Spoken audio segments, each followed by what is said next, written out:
샬롬.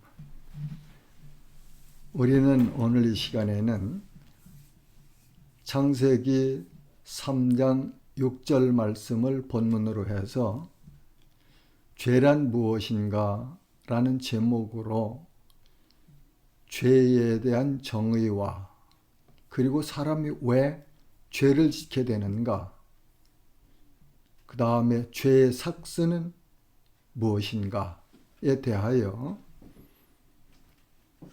말씀을 통하여 공부하려고 합니다. 본문 창세기 3장 6절은 여자가 그 나무를 본즉 먹음직도 하고 보암직도 하고 지혜롭게 할 만큼 탐스럽기도 한 나무인지라 여자가 그 열매를 따먹고 자기와 함께 있는 남편에게도 주매 그도 먹은지라, 그렇게 말씀하십니다. 먼저 본문을 근거로 해서 죄란 무엇인가, 죄에 대한 정의를 찾아보고 싶습니다. 죄는 하나님을 부인하고 믿지 않는 것이 죄입니다. 죄는 하나님의 말씀을 불순종하는 것이 죄입니다. 하나님을 만홀히 여기는 행동이 죄입니다. 하나님을 떠나서 사탄과 다른 신을 따라 섬기는 행위가 곧 죄입니다. 본문에서 보면 하나님께서 창세기 2장 17절에서 선악을 알게 하는 나무의 열매는 먹지 말라, 내가 먹는 날에는 반드시 죽으리라고 하신 하나님의 말씀을 알면서도 하나님의 말씀을 무시하고 그 나무 열매를 따먹은 일이 곧 죄이지요. 하나님께서 따먹지 말라고 하신 그 나무 열매를 여자는 사탄의 유혹을 따라서 하나님의 말씀을 버리고 하나님의 말씀을 무시하고 자기도 따먹고 남편인 아담에게도 주어서 같이 먹게 하였습니다. 이것이 죄입니다. 그러므로 죄는 하나님의 말씀을 믿지 않고 하나님의 말씀을 어기면서 불순종하는 것, 그것을 죄라고 정의할 수 있습니다. 성경에서 가르쳐 주시는 죄에 대한 말씀을 몇 요절 찾아볼게요. 야고보서 4장 17절은 선을 행할 줄 알고도 행하지 아니하면 죄니라. 요한일서 3장 4절은 죄를 짓는 자마다 불법을 행하나니 죄는 불법이라 말씀하십니다. 그 다음에 요한일서 5장 17절은 모든 불의가 죄로되 라고 말씀하셨고, 로마서 14장 23절은 믿음을 따라하지 아니하는 것은 다 죄니라 라고 말씀하셨습니다. 이렇게 성경은 네 군데에서 무엇이 죄인가를 가르쳐주고 계시지요. 이 죄로부터 발언하여 나오는 모든 악한 행동들, 이것들의 뿌리가 죄입니다. 죄로 인해서 죄에서부터 마음속으로 생각을 악하게 조절해서 그렇게 악한 열매를 맺도록 하는 것이 곧 근본이 죄다, 그렇게 보실 수 있습니다. 아담은 모든 사람의 조상입니다. 왜냐하면 하나님께서 창조하신 사람의 첫 번째 사람이기 때문에 아담은 인류의 조상이죠. 그 아담은 모든 사람의 대표성을 가지고 있지요. 아담이 하나님 앞에서 범죄함으로 인하여 이 세상에 태어나는 모든 사람이 죄인이 되었습니다.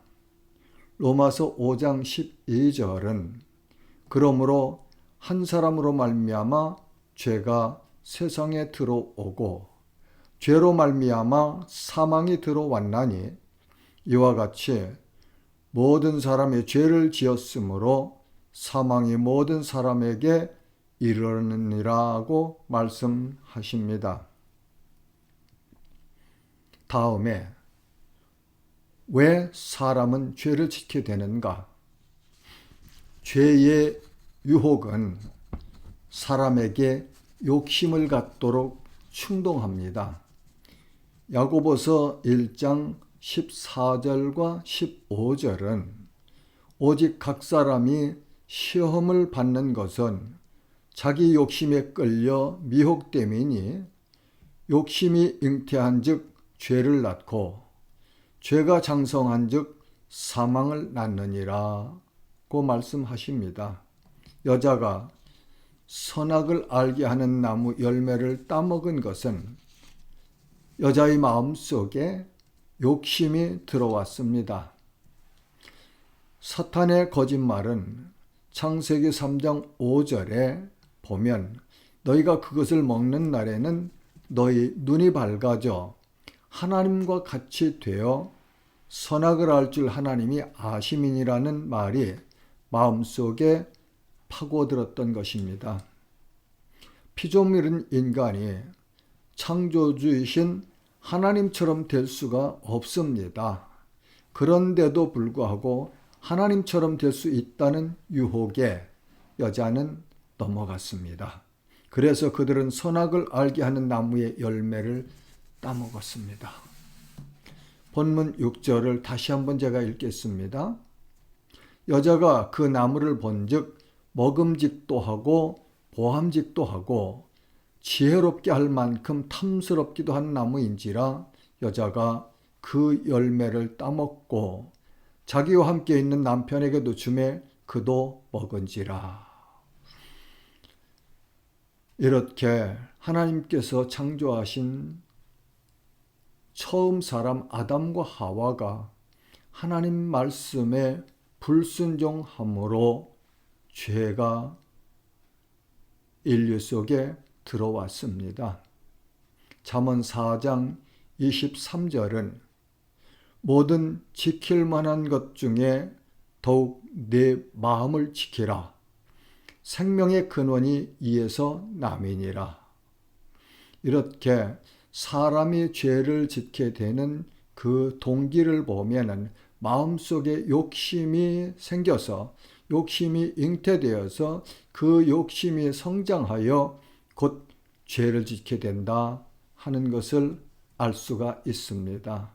마지막으로 죄의 삭은 사망입니다. 로마서 6장 23절은 죄의 삭은 사망이요 하나님의 은사는 그리스도 예수 우리 주 안에 있는 영생이니라고 말씀하십니다. 제가 1991년 필리핀 마닐라에서 경험했던 일을 조금 회상하며 나누려고 합니다. 당시 필리핀에서 선교를 하시던 선교사님이 안식년차 미국에 와 계셨어요. 그래서 그 선교사님이 필리핀에 가실 때 함께 동행하여서 갔던 적이 있었습니다. 목사님이 이제 교회로 돌아가서 교회 업무와 교인들을 보살피는데 부목사님 사모님이 선교사님이죠. 내외분이 사모님이 암으로 투병을 하고 있는 중에 있었어요. 가서 보니까 날씨는 덥고 환경은 열악하고 좋은 치료도 받을 수 없는 여건 가운데서 몹시 고통하고 계시대요. 목사님이 사모님과 함께 예배를 드렸어요. 예배를 드리고 서로 근황을 나누는데 사모님께서 그런 이야기를 하시대요. 담임 목사님에게, 목사님, 왜 죄가 나를 그렇게 괴롭히는지 모르겠어요. 온종일 새벽에 잠이 깨면 그 시간부터 죄 문제를 가지고 싸우는데 회개하고 회개하고 회개해도 죄가 끊임없이 나를 괴롭혀요. 남편 따라 복음 전하려고 그 외국에 오신 사모님 삶에서 뭐 특별히 그분이라고 죄를 많이 졌겠습니까? 그거 아니지 않겠어요. 근데 그렇게 고백을 해요. 그러면서 목사님, 내 온 몸이 아주 죄덩이 같아요. 그런 고백을 하시대요.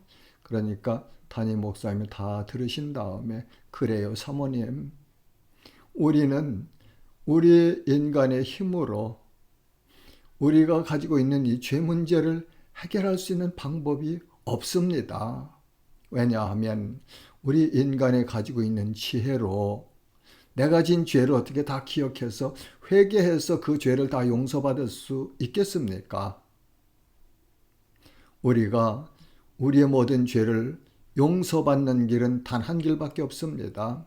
그것은 하나님의 아들이신 우리 구주 예수 그리스도를 믿고 그 주님을 믿을 때 예수님께서 갈보리 언덕 십자가에서 못 박혀 죽으시면서 우리의 죄를 대신 지시고 대속제물로 죽으시며 흘리신 그 보혈의 능력이 우리가 예수를 주님으로 믿을 때 하나님께서 우리의 모든 죄를 원죄와 자범죄를 다 용서해 주시는 은혜를 베풀어 주시기 때문에 우리는 하나님 앞에 갈 수 있습니다 하고 정의해 주시대요. 그렇게 신방을 마치고 이제 돌아갔고 다음날 아침에 부목사님한테 전화가 왔어요. 와서 사모님이 소천하셨다는 소식을 전해 들었지요. 그러니까 하나님께서는 담임 목사님이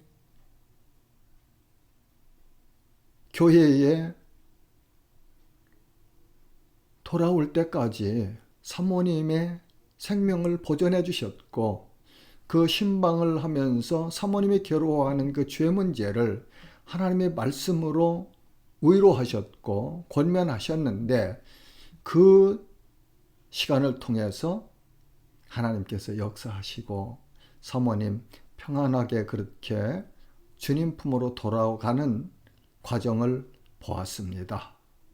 그래서 저는 인간이 죄를 용서받는 길은 오직 한 길이다. 한 길밖에 없다.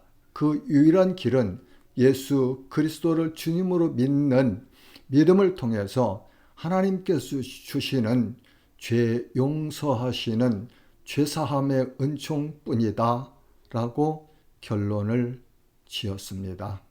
사랑하는 지체 여러분, 이 죄사함의 은총이 우리 모두에게 있으시기를 주님의 이름으로 축복합니다. 샬롬.